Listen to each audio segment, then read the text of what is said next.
ఏచూరి సీతారాం సంస్మరణ సభలో సీఎం రేవంత్ రెడ్డి మాట్లాడుతున్నారు. లైవ్ ద్వారా చూద్దాం. అని చెప్పి పేదల పక్షాన గలం విప్పిన సీతారాం ఏచూరి గారు మన మధ్యలో లేకపోవడం తీరని లోటు. కానీ వారి ఆలోచన విధానం, వారు విద్యార్థి దశ నుండి ఎస్ఎఫ్ఐ కార్యకర్త నుంచి సిపిఐఎం జాతీయ ప్రధాన కార్యదర్శి వరకు దశాబ్దాల కొద్దీ ప్రజా సమస్యల మీద, ప్రజాస్వామిక వేదికల మీద వారు మన యొక్క కీర్తిని, మన యొక్క గొప్పతనాన్ని ఈ ప్రపంచానికి సాటిండు అని చెప్పి నేను గర్వంగా చెప్పగలను.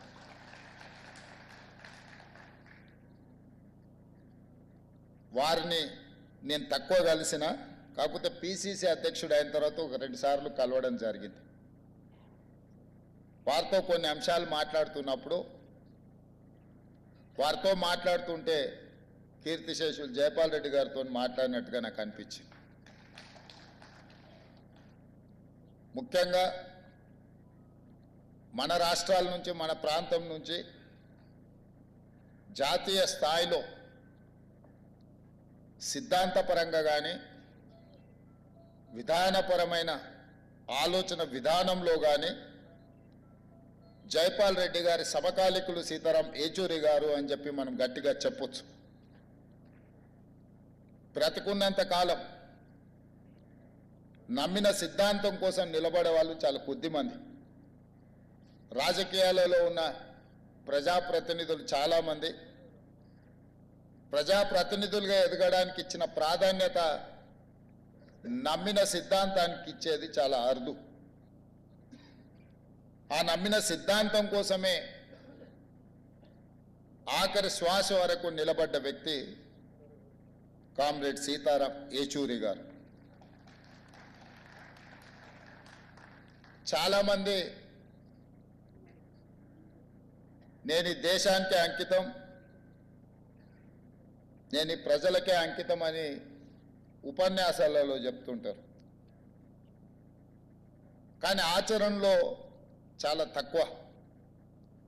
కానీ సీతారాం ఏచూరి గారు బ్రతికున్నంత కాలం ప్రజల పక్షాన నిలబడమే కాదు, వారి మరణానంతరం కూడా వారి కుటుంబము, వారి పార్థివ దేహాన్ని ప్రజలకే ఇచ్చి ఇతరులకు వారు ఉపయోగపడాలనే విధంగా ఆదర్శంగా నిలబడ్డారు. అంటే నిజంగానే వారి దేశ పేద ప్రజలకు, ఈ దేశంలో అవసరం ఉన్న వాళ్ళ కోసం వారు అంకితమైనని చెప్పి మనం మాట్లాడుకోవచ్చు.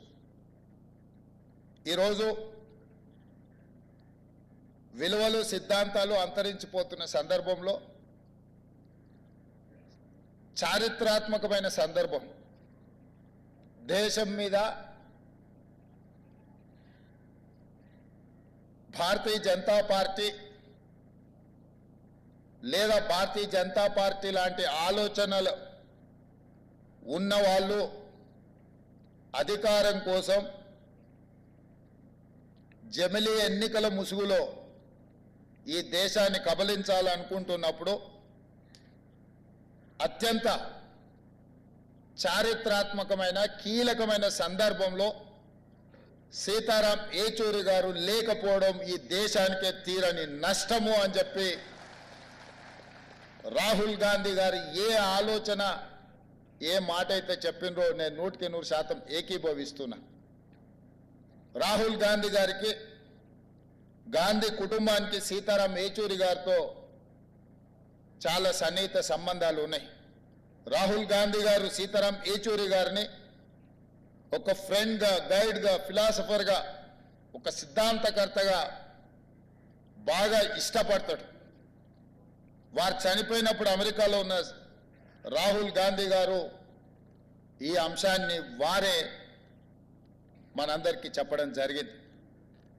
ఈరోజు దేశ రాజకీయాలలో యునైటెడ్ ఫ్రంట్ ఏర్పాటు చేసినప్పుడు జైపాల్ రెడ్డి గారితో పాటు సీతారాం ఏచూరి గారు అత్యంత కీలకమైన పాత్ర పోషించి జాతీయ రాజకీయాలలో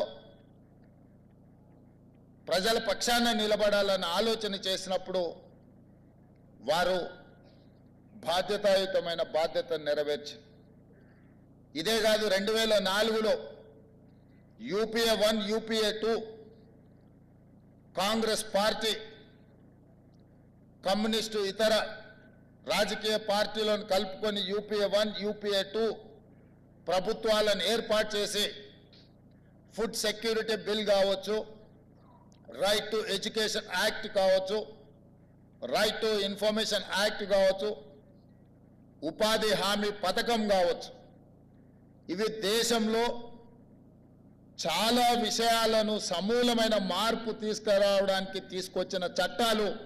ఆ చట్టాలు తెచ్చిన సందర్భంలో, ఆ చట్టాల మీద చర్చ జరిగిన సందర్భంలో సీతారాం ఏచూరి గారు ఆ ప్రభుత్వ ఏర్పాటులోనే కాదు, పేదలకు అనుకూలమైన food security, right to education act, right to information act, పారదర్శకమైన పరిపాలన అందించాలంటే ప్రభుత్వం తీసుకునే నిర్ణయాలు ప్రజలకు అందుబాటులో ఉంచాలి అని రైట్ టు ఇన్ఫర్మేషన్ యాక్ట్ తీసుకొచ్చినప్పుడు వారు పోషించిన పాత్ర ఈరోజు మనం అందరం గుర్తు చేసుకోవాలి. ఈరోజు సామాన్యుడికి విద్యను అందించాలన్నా ప్రభుత్వం తీసుకుంటున్న నిర్ణయాలు ప్రజలకు తెలవడానికి అవసరమైన సమాచార హక్కు చట్టాన్ని ఈరోజు ప్రజలకు అందించిన యూపీఏ 1 యూపీఏ 2లో సీతారాం ఏచూరి గారు చాలా క్రియాశీలక, చాలా కీలకమైన పాత్ర పోషించింది. అలాంటి సీతారాం ఏచూరి గారు అధికారాన్ని నిలబెట్టుకోవడానికి భారతీయ జనతా పార్టీ తీసుకొస్తున్న రాజ్యాంగ మార్పులు కావచ్చు, రాజ్యాంగ సవరణలు కావచ్చు, రాజ్యాంగ సవరణ పరిపాలన పరమైన అంశం కాదు, యూనియన్ ఆఫ్ స్టేట్స్, రాష్ట్రాల యొక్క సమ్మిళితమే, రాష్ట్రాల యొక్క కలయికనే ఈ దేశం. యూనియన్ ఆఫ్ స్టేట్స్ అనే స్పిరిట్ని ఈరోజు దెబ్బతీసి జమిలీ ఎన్నికల ముసుగులో తమ ఆధిపత్యాన్ని నిరూపించుకోవాలని చెప్పి బీజేపీ చేస్తున్న ప్రయత్నాన్ని తిప్పికొట్టాలి. ఈ తిప్పికొట్టాల్సిన కీలక సమయంలో సీతారాం ఏచూరి గారు లేకపోవడం ఇది దేశానికే తీరని లోటు. ఇది సిపిఎంకు, కామ్రేడ్ కార్యకర్తలకు కాదు. ఈ దేశంలో ప్రజాస్వామ్య మనుగడ సాధించాలి, ప్రజాస్వామిక స్ఫూర్తి కొనసాగాలి, రాష్ట్రాల యొక్క హక్కులను కాపాడాలి, ప్రజల యొక్క జీవన పరిణామాలు మెరుగుపడాలి, ప్రభుత్వం యొక్క విధానాలను ప్రశ్నించడానికి అవసరమైన సందర్భంలో సీతారాం ఏచూరి గారు లేకపోవడం అనేది నిజంగా పేదలకే తీరని నష్టం. అందుకే మన ప్రాంతం నుంచి జాతీయ రాజకీయాలలో నేను ఈ మధ్యకాలంలో చాలా సందర్భాలలో ప్రస్తావించిన, జాతీయ రాజకీయాలలో తెలుగు వాళ్ళ ప్రాధాన్యత, నమ్మిన సిద్ధాంతం కోసం కట్టుబడి ఉన్న వాళ్ళ సంఖ్య క్రమేణా తగ్గుతూ పోతుంది. కనీసం మనం చెప్పుకోవడానికైనా మనకు ఒక దిక్సూచిలాగా ఉండాల్సిన సీతారాం ఏచూరి గారు మన మధ్యలో లేకపోవడం చాలా బాధాకరం. ఏది ఏమైనా వారు కేరళలో కాంగ్రెస్ వర్సెస్ కమ్యూనిస్టులు ఎన్నికలలో కొట్లాడిన, జాతీయ స్థాయిలో కలిసి పనిచేసి బీజేపీ శక్తులను నిర్మూలించడానికి కాంగ్రెస్ కమ్యూనిస్టులు కలిసి పనిచేయడానికి సీతారాం ఏచూరి గారు తన సమయస్ఫూర్తితో, సమన్వయంతో దేశ రాజకీయాలలో కాంగ్రెస్ను, కమ్యూనిస్టులను కలిసి పనిచేసే విధంగా ప్రజల యొక్క కోణంలో నిర్ణయాలు తీసుకోవడంలో వారు చాలా కీలకమైన భూమిక పోషించారు. అలాంటి వ్యక్తులు చాలా అరుదు. ఈరోజు అలాంటి వ్యక్తులు భూతద్దం పెట్టి ఎతికినా కనిపించేది కష్టమైన సందర్భం. వారి ఆలోచనలు, వారి విధానాలు భవిష్యత్తులో చాలా అవసరం ఉంది. వారి స్ఫూర్తిని ఇంతకుముందు సాంబశివరావు గారు చెప్పారు. వారు మరణించినప్పుడు దేశంలోనే ఉండే అన్ని మీడియా సంస్థలు ఈ దేశంలో ఒక ప్రధానమంత్రి ఒక గొప్ప స్వాతంత్ర సమరయోధుడు చనిపోతే ఏ విధమైన విశ్లేషణలు ఏ విధమైన చర్చా కార్యక్రమాలను తీసుకుంటారో సీతారాం ఏచూరి గారు చనిపోయినప్పుడు కూడా అలాంటి విశ్లేషణ అలాంటి కార్యక్రమాలను తీసుకున్నారు అని అంటే వారి యొక్క కమిట్మెంట్ విద్యార్థి దశ నుంచి స్టూడెంట్ ఫెడరేషన్ ఆఫ్ ఇండియా కార్యకర్త నుంచి జేఎన్యూలో ఆ తర్వాత రాజ్యసభ సభ్యుడిగా కావచ్చు సిపిఎం ప్రధాన కార్యదర్శిగా కావచ్చు లేకపోతే యునైటెడ్ ఫ్రంట్ కావచ్చు యూపీఏ కావచ్చు యూపీఏ 1 యూపీఏ 2లో కావచ్చు వారు చాలా క్రియాశీలక పాత్ర పోషించి అలాంటి వారు లేకపోవడం అలాంటి వారిని కోల్పోవడం ఇది సమాజానికే తీరని నష్టం. ఏది ఏమైనా వారు సూచించిన వారు పాటించిన సిద్ధాంతాలను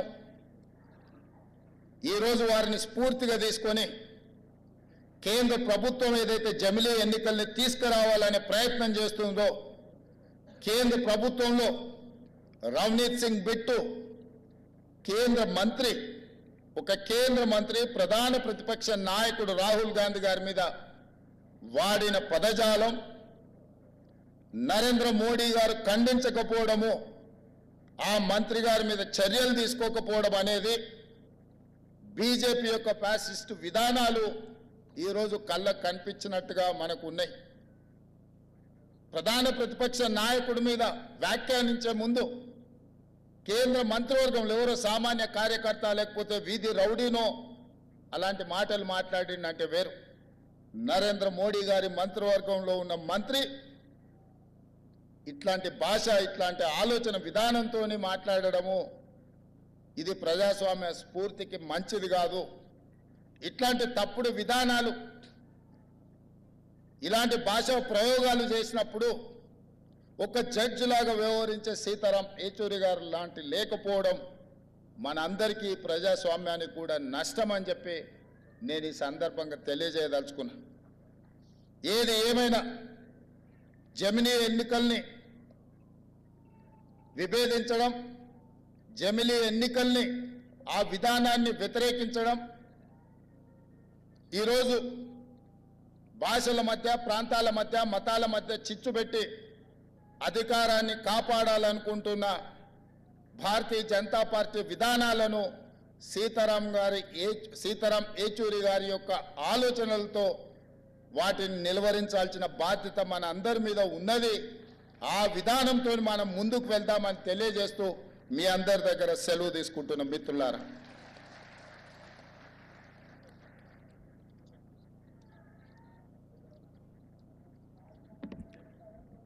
గౌరవ ముఖ్యమంత్రి గారికి ధన్యవాదాలు. ఇప్పుడు సిపిఐఎంఎల్ రాష్ట్ర కార్యదర్శి పోటు రంగారావు గారు మాట్లాడతారు.